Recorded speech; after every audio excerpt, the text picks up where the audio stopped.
कौसल्यार्थ यन्त्ययनुदिनं किञ्चित् फलं स्वेप्सितम्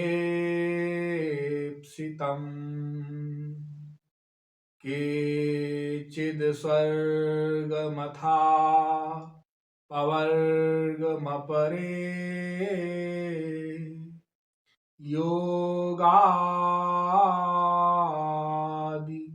यज्ञादिभिः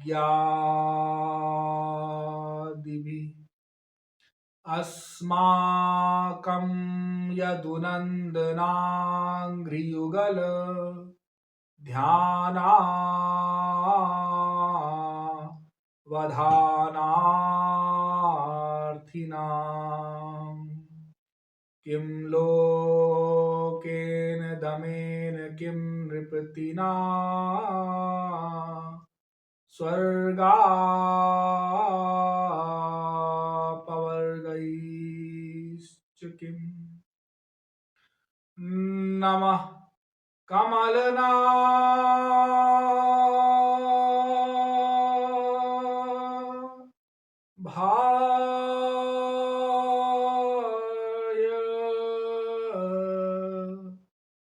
नमः कमलमालिने नमः कमलपादाय नमस्ते कमलेक्षण यो ब्रह्माणं विदधाति पूर्वं यो वै वेदांश्च प्रणिनोति तस्मै ताहं देवमात्मबुद्धिप्रकाशं मुमुक्षुर्वै शरणमहं प्रपद्ये। वृंदारक वृंदवंद्य आनंद कंद सच्चिदानंद परब्रह्म श्री कृष्ण चंद्र चरण पिपासु महानुभाव, भक्ति के संबंध में, भगवत प्राप्ति के संबंध में पिछले कुछ दिनों से चर्चा चल रही है और कई विषयों पर हमने बोला है, प्रकाश डाला है। सबसे महत्वपूर्ण बात यह है, कलयुग में हम आज के परिवेश की बात करें तो सबसे महत्वपूर्ण बात यह है कि हम सबसे पहले महत्व को समझें। जितना अधिक सत्संग का, भक्ति का, भगवत प्राप्ति का महात्म ज्ञान होगा, उतना ही तीव्रता से कह लीजिए या शीघ्रता से या तत्परता से हम भक्ति करेंगे, हम सत्संग करेंगे। यदि हमें महात्म ज्ञान ठीक ठीक नहीं हुआ है, नहीं है, तो हमारी भक्ति, हमारे सत्संग में कमी बनी रहेगी। अभिप्राय कि हम कभी तो भक्ति करेंगे, बहुत तेजी से करेंगे, और फिर हमारी जो गति है भक्ति करने की वो धीमे पड़ जाएगी, धीमी हो जाएगी। तो इसको निरंतर करने, इसको निरंतरता इसकी बनाए रखने के लिए और तीव्रता से चलने के लिए हमको महात्म ज्ञान बहुत ठीक ठीक समझना होगा और महात्म ज्ञान हमारी बुद्धि में बैठा रहे। देखो, सत्संग जब हम श्रवण करते हैं, आप लोग अभी प्रवचन सुन रहे हैं, सत्संग सुन रहे हैं, जब तक आप सत्संग सुनते हैं, अधिकांश लोगों के साथ ऐसा होता है, मैं सबके लिए नहीं कह रहा, तब तक तो ठीक है, जो बातें कही जा रही हैं, बताई जा रही हैं सत्संग में, हमको फॉलो करनी है, हमको उसका पालन करना है, ये हमारी बुद्धि में रहता है।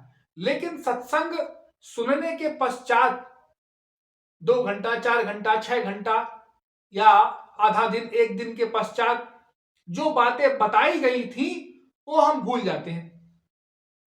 अब मेमोरी पावर इतनी कम होती जा रही है बालकों में या किसी में भी।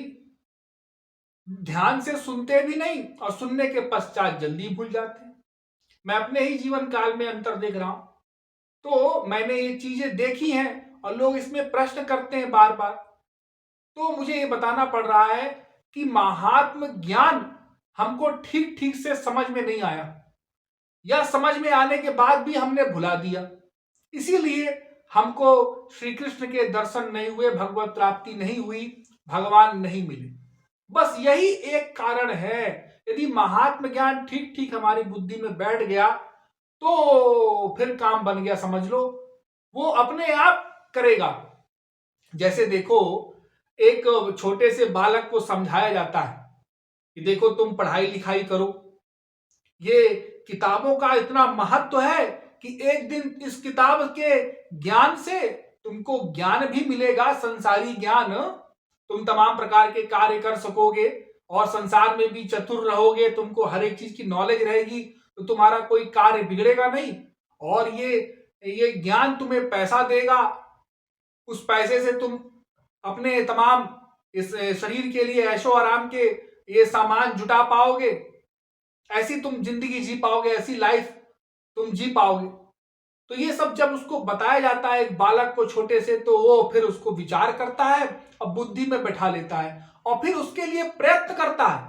और वो प्रयत्न इतना लंबा होता है, 20 वर्ष, 22 वर्ष, 25 वर्ष तक एक बालक पढ़ता है। अरे और लंबी पढ़ाई होती है। यदि कोई डॉक्टर बन रहा है तो पहले एमबीबीएस करेगा, एमबीबीएस ही करते करते 25 वर्ष हो जाता है। उसके बाद फिर वो एमडी करेगा, फिर और भी तमाम लोग करते हैं। आजकल तो साधारण सी पढ़ाई में भी बीएससी करेगा, कोई एमएससी करेगा, फिर पीएचडी करेगा। तमाम पोस्ट ग्रेजुएट भी होता है ना, वो तमाम लोग पढ़ने के बाद फिर नौकरी ढूंढते हैं, फिर जाके कहीं नौकरी मिलती है, फिर जाके साल, 2 साल, 5 साल, 10 साल नौकरी करते हैं। उसके बाद जाकर के कहीं कुछ धन इकट्ठा होता है, तब जाकर के कुछ वो अपनी इच्छाओं की, कामनाओं की पूर्ति कर पाता है। संसारी मतलब कितना लंबा चला उसका। उसने एक बार भी मन में ये नहीं लाया कि मान लो इस दौरान हम मर गए या कुछ हो गया हमारे शरीर को, या ये सब करने, इतना पढ़ने लिखने के बाद भी मान लो कोई डॉक्टर बन जाए। तमाम डॉक्टर हैं, किसी का क्लिनिक चलता है, किसी का नहीं चलता, किसी का इंजीनियरिंग चलता है, किसी की वकालत चलती, किसी की नहीं चलती। तो क्या हो गया? वो पॉजिटिव ही सोचता है, अनुकूल ही चिंतन करता है, अभिप्राय प्रतिकूल नहीं सोचता, उल्टा नहीं सोचता। और उसके लिए निरंतर अभ्यास करता है, प्रयास करता है।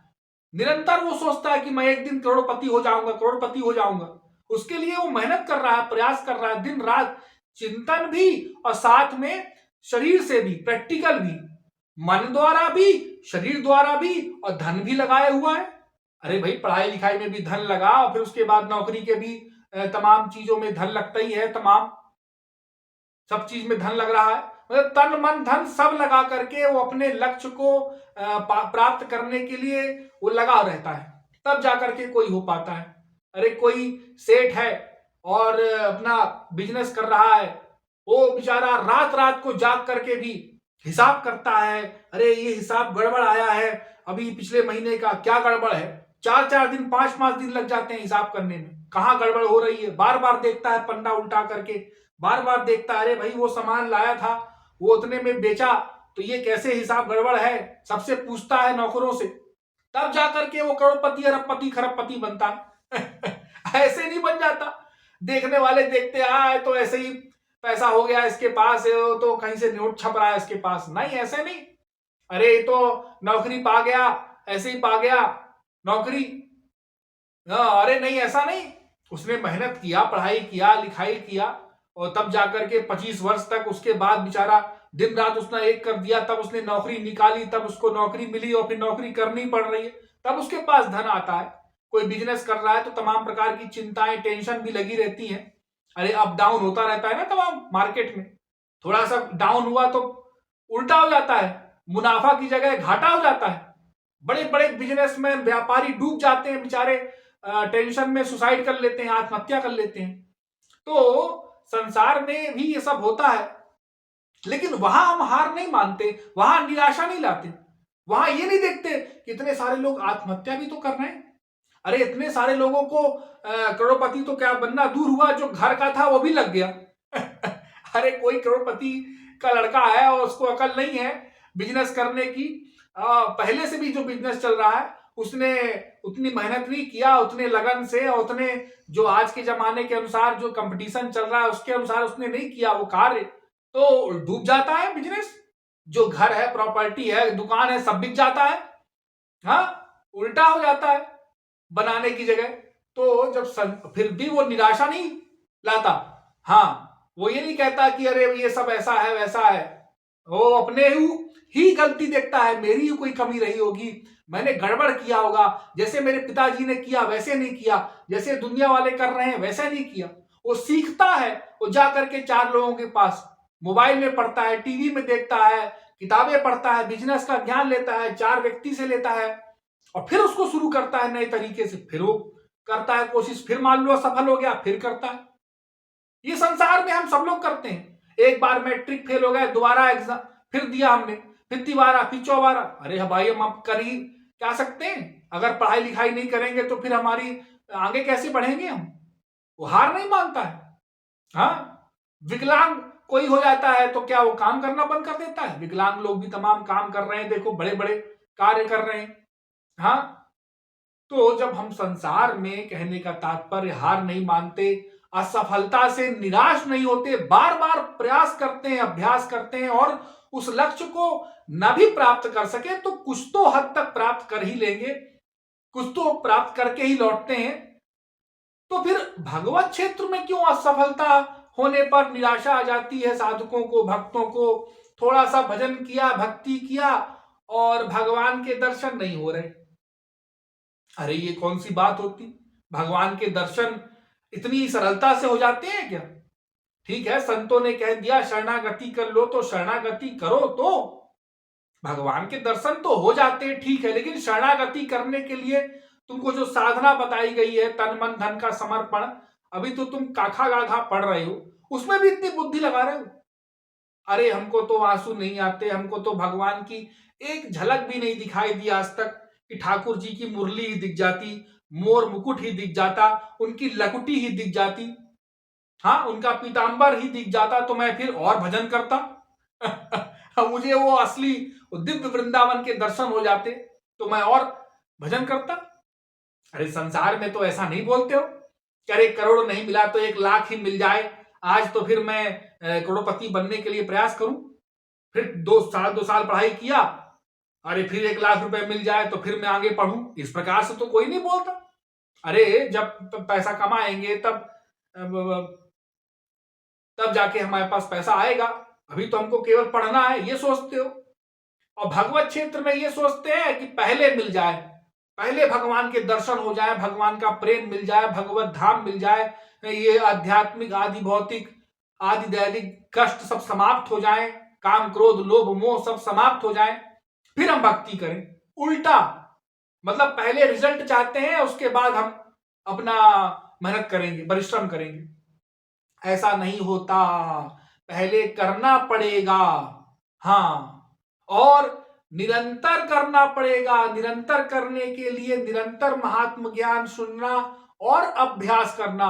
इसीलिए मैं प्रतिदिन आप लोगों को प्रवचन भी सुनाता हूं और साथ में भजन भी करवाता हूं।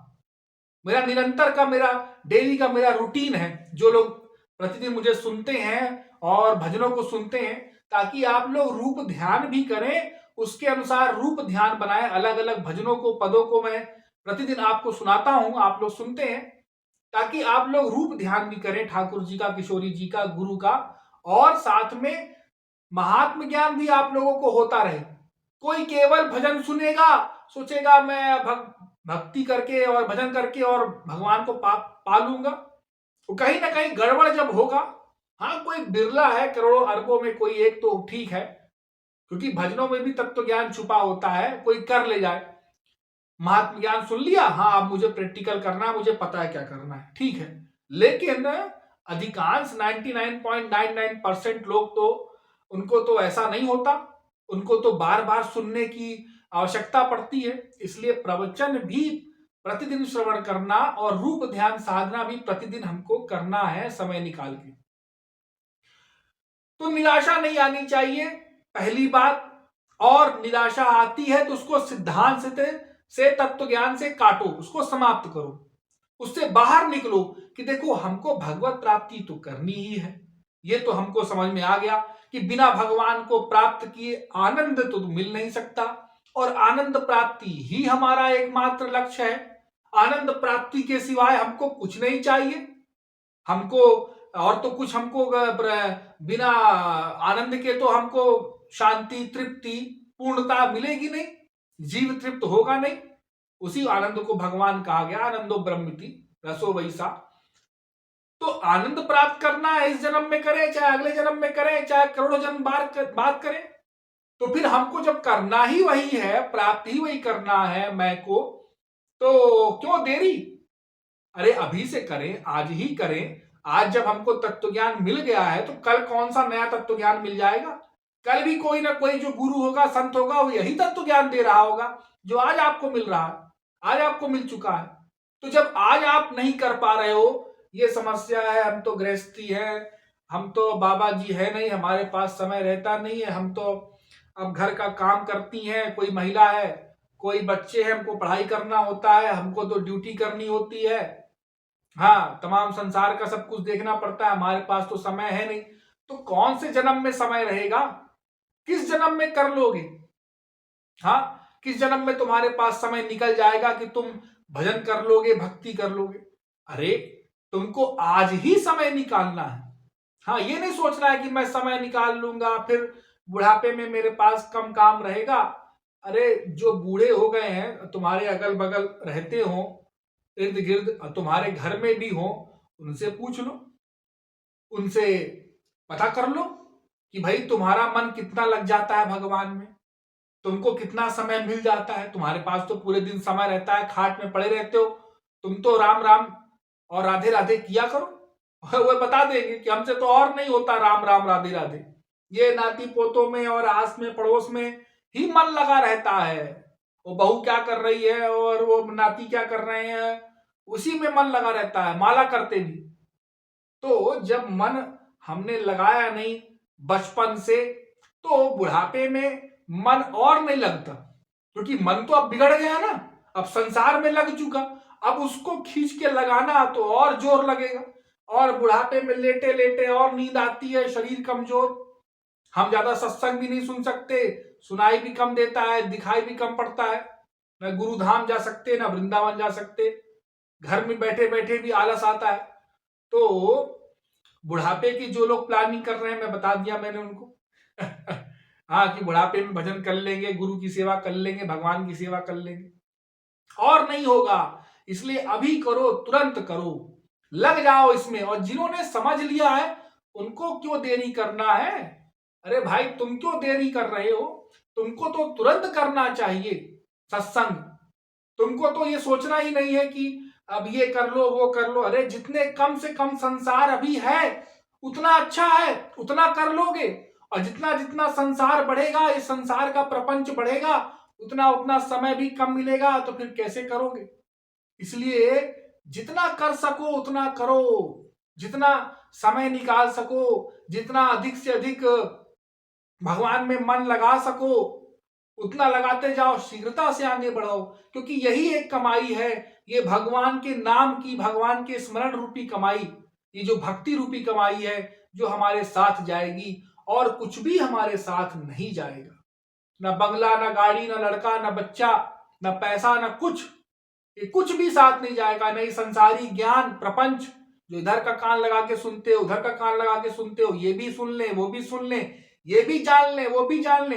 अरे जानना है तो ठाकुर जी के विषय में जानो, सुनना है तो बस ठाकुर जी के विषय में सुनो, गुरु के विषय में सुनो, सेवा कैसे की जाती है, गुरु तत्व क्या होता है, भगवत तत्व क्या होता है, भगवान की सेवा कैसे करें, गुरु की सेवा कैसे करें, ये सुनो, ये जानो, इसका अभ्यास करो। ये करना है हमको, ये सब तमाम बातें नहीं सुननी है, नहीं बढ़ाना है। तो कहने का तात्पर्य कि महात्म ज्ञान निरंतर रहे। दो तीन बातें भी हमको स्मरण रहेंगी। क्या? पहली कि मैं कौन हूं, मैं जीव हूं, शरीर नहीं हूं, मेरा अंश मेरा अंशी श्री कृष्ण है, मैं उनका अंश हूं, मैं उनका दास हूं, उनका सेवक हूं, जो मेरा नित्य स्वरूप है, वास्तविक स्वरूप। हम अपने स्वरूप को भूल गए कि मैं श्री कृष्ण का दास हूं, और कहते हैं दिन रात कि मैं भगवान का दास हूं, मैं राधा रानी का दास हूं, मैं गुरु का दास हूं, लेकिन भुलाए हुए हैं अंदर से। ऊपर से तो बोलते हैं। अरे भगवान की प्राप्ति क्यों नहीं हो रही, क्यों नहीं हुई अभी तक? जब हम दास कह रहे हैं अपने आप को, तो दासता हमको जो दिव्य गोलोक धाम में क्यों नहीं प्राप्त हो रही? क्योंकि हम दासता कर नहीं रहे, कहे ज्यादा रहे हैं, भगवान को भी बेवकूफ बना रहे हैं, गुरु को भी बेवकूफ बना रहे हैं। हाँ, तो अपने आप को रियलाइज करो कि मैं दास हूं, दास हूं, मेरा धर्म है दासता, सेवा। बस इस बात को निरंतर स्मरण रखना है, सबको भूलना नहीं है। दूसरी चीज, ये मनुष्य शरीर में ही भक्ति हो सकती है। ये मनुष्य शरीर छिन गया तो फिर करोड़ों कल्प भटकना पड़ेगा 84 लाख योनियों में, कुत्ते बिल्ली गधे कीट पतंग मच्छर में, जलचर भूचर खेचर, इनमें भटकना पड़ेगा पता नहीं कितने वर्षों तक। फिर जाकर के मनुष्य शरीर मिलेगा, फिर पता नहीं गुरु मिले कि ना मिले, भारत में जन्म हो कि ना हो, ये तमाम प्रकार की बातें सिद्ध हो कि ना हो। ये जो इतनी कृपा हो गई है हमारे ऊपर, हाँ, गायंती देवा किल गीत गाने, धन्यास्तु ये भारत भूमि भागे। भारत में जन्म होना भी और भाग्य भाग्य है, धन्य है वो लोग जो भारत में जिनका जन्म हुआ है। क्यों? क्योंकि ये धर्म प्रधान भूमि है। यहाँ भगवान के समस्त जितने भी अवतार हुए हैं भारत में ही हुए हैं भगवान के, भारत से बाहर एक भी अवतार नहीं हुआ भगवान का। और संत भी इतने हैं यहाँ, इतने आश्रम, इतना सत्संग होता है जगह जगह पर, भगवान का नाम सुनाई देता है। आज तो सुनाई दे रहा है, रामायण हो रही है, कहीं भागवत हो रही है, कहीं सत्संग चल रहा है, हाँ, तमाम चीजें है। तो यहां पर रह करके कोई भक्ति ना करे और भगवान के लिए ना सोचे, उनकी प्राप्ति के लिए, तो फिर तो बड़ा ऐसी बात हो गई कि गोस्वामी जी कहते हैं ना कि जो न तरई भव सागर नर समाज अस्पाय, सो कृत निंदक मंद मति आत्म हन गति जाए। वो बेचारा आत्महत्यारा है, वो नहीं जानता, उसने अपनी आत्मा का हनन कर डाला। जो भारत भूमि में जिसका जन्म हुआ और इस शरीर को पा करके, मनुष्य देह को प्राप्त करके भी जिसने भगवान की भक्ति नहीं की, प्राप्ति नहीं की, सो कृत निंदक मंद मति। तो ऐसे शरीर को पा करके और दिव्य गुरु को प्राप्त करके, दिव्य ज्ञान को प्राप्त करके हम यदि भगवान की ओर नहीं चलते, नहीं बढ़ते, तो इसको क्या कहा जाएगा? ये कितनी बड़ी लापरवाही है। हम अपने गुरु को कष्ट दे रहे हैं, अपने इष्ट को कष्ट दे रहे हैं और कह रहे हैं अपने आप को दास, सेवक, भक्त। अरे ये कहने से पहले सोचे तो कि हम क्या कर रहे हैं, हम मन से कितना उनका चिंतन करते हैं और संसार का कितना चिंतन करते हैं, ये सोचो सब लोग। अरे मन से हम कितना ठाकुर जी का, किशोरी जी का चिंतन करते हैं, कितना गुरु का चिंतन करते हैं, कितना धाम का चिंतन करते हैं, कितना ये चिंतन करते हैं कि हमको भगवान नहीं मिल रहा है, भगवान की सेवा नहीं मिल रही, कि कितना ये चिंतन करते हैं कि हमारे अकाउंट में कितना पैसा आ गया, अरे कितनी कमाई हुई आज, हाँ, इस महीने कितना सेविंग्स हुआ, कितना बचा, और संसार में कितना बढ़ रहा है हमारा। आज ये जमीन खरीदो, आज वो जमीन खरीदो, आज वहां गाड़ी खरीदो, आज ये सामान चलो बाजार में खरीद ले, आज वो बाजार में सामान खरीद ले। ये इकट्ठा करने के लिए हमारी इच्छा कामना हो रही है कि भगवान की भक्ति की, कि आज संत के दर्शन नहीं हुए, आज ग्रंथ का श्रवण नहीं किया, ग्रंथों को पढ़ा नहीं, आज गुरु की सेवा के लिए कुछ हमने रूप ध्यान बनाए नहीं, भगवान की सेवा के लिए रूप ध्यान बनाया ही नहीं, भगवान के लिए आंसू बहाया नहीं। ये सोचो, ये सोचना चाहिए, अपने आप को धिक्कारो, बार बार बार बार धिक्कारोगे तो मन लगने लग जाएगा, आंसू आने लग जाएंगे, गुरु कृपा होने लग जाएगी। और जो चल रहा है चलने दो भाई, जैसा चल रहा है। अब तो क्या है, अब 20 साल हो गए गुरु जी से जुड़े, अब तक तो प्राप्ति हुई नहीं, तो आगे क्या होगी भला? हमको 25 साल हो गए भाई, हमको 30 साल हो गए, हमको 15 साल हो गए ना।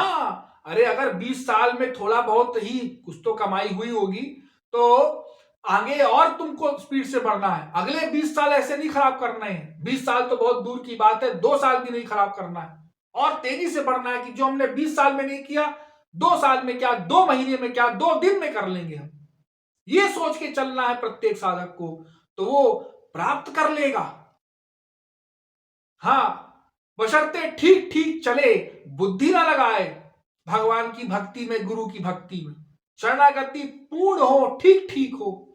तो कहने का तात्पर्य हमारा कि महात्म ज्ञान होना चाहिए और निरंतर अभ्यास, निरंतर ये कि हमको भगवत प्राप्ति करनी है, इसी मनुष्य शरीर में करनी है, इसी मानव देह में करनी है, हमको करनी है भगवत प्राप्ति। भगवत प्राप्ति ही हमारा लक्ष्य हो, बस अन्य कुछ भी हमारा लक्ष्य ना हो। भगवान की प्राप्ति हमको करनी है इसी जन्म में, ये हम निरंतर चिंतन बनाए, चिंतन हमारा बना रहे, और उसके लिए प्रयास, जैसे मैंने बताया ना पूर्व में, संसार में जैसे वो निरंतर प्रयास करता है करोड़पति अरबपति बनने के लिए, ऐसे नहीं बन जाता सपने में हाँ, उसके लिए निरंतर उसको अभ्यास करना पड़ता है। अरे एक छोटा सा मकान बनाने के लिए भी 6 महीना साल भर लग जाता है। वो नॉलेज इकट्ठा करता है, ज्ञान, कहां से ईटा लाएं, कहां से सीमेंट लाएं, कैसा पत्थर लगवाएं, कैसी लाइट लगवाएं, कैसे दरवाजे लगवाएं, हाँ, कैसा पेंट करवा दें कि हमारा घर सब तरफ से अच्छा लगे, तमाम नॉलेज इकट्ठा करके और तमाम उससे करता है वो।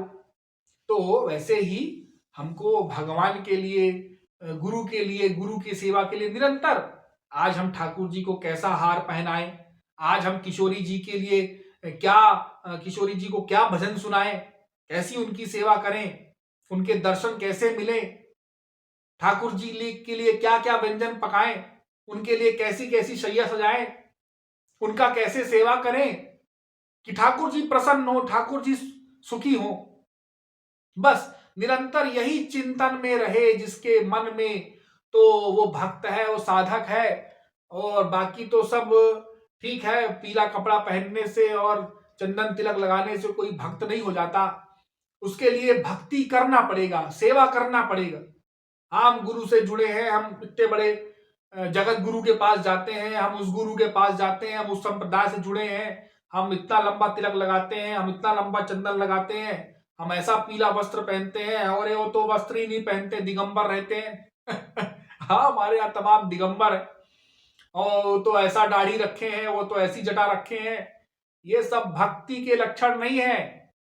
हाँ, भक्ति के लक्षण क्या है कि कितनी नम्रता, कितनी दीनता आई हृदय में, कितनी सहनशीलता आई हमारे अंदर, कितना आंसू हम बहाते हैं ठाकुर जी के विरह में, कितना उनकी सेवा करने के लिए हम तत्पर रहते हैं। ये भक्ति के लक्षण हैं। भक्ति के लक्षण ये सब नहीं हुआ करते। हाँ, ये तो ठीक है, ये ऊपरी तौर से कह सकते हैं। जो भक्त है, तो मान लो किसी की जटा बढ़ गई तो उसने ध्यान नहीं दिया, अब उसको देख करके सब जटा बढ़ाए जा रहे हैं। हाँ, अरे ऋषभ देव जी दिगंबर हो गए तो उनको देख करके सब लोग दिगंबर हुए जा रहे हैं। अरे पहले उस अवस्था को तो समझो, वो अवस्था आई कैसे? उनको अपने शरीर का भान नहीं है। क्या तुम उस अवस्था में पहुंच गए? हाँ, कि खाली वस्त्रों का त्याग कर दिए और हो गए, खाली पीला वस्त्र पहन लिया, चंदन तिलक लगा लिया और हम हो गए, संत हो गए। पहले उस अवस्था में तो पहुंचो। वो अपना श्याम सुंदर का वस्त्र मान के संत पहन रहा है कि श्याम सुंदर की प्रसादी है, वो पहनते थे और तो हम भी पहनते हैं। हम ठाकुर जी को प्रसन्न करने के लिए चंदन वगैरह लगाते हैं। हाँ, ठाकुर जी हमारे तिलक लगाते थे, हम भी तिलक लगाते हैं। 90 आधे लोगों को ये बात पता भी नहीं होती, बस एक दूसरे को देख करके न कभी गुरु के पास गया, न कभी सत्संग किए, न कोई शास्त्रों का श्रवण किया, बस भेड़ चाल में चले जा रहे हैं। तो भक्ति करना होगा, और भक्ति मन से की जाती है, साथ में तन और धन भी हम लगाएं, लेकिन मेन है मन। तो मन का समर्पण हमको करना होगा, मन को संसार से हटा करके भगवान में, गुरु में लगाना होगा। इसी को भक्ति कहते हैं इसी भक्ति से भगवान प्रसन्न होंगे, गुरु प्रसन्न होंगे और गुरु कृपा द्वारा हमको भगवत प्रेम, भगवत भक्ति प्राप्त होगी। तो आज के सत्संग में इतना ही शेष। फिर बोलिए वृंदावन बिहारी लाल की जय।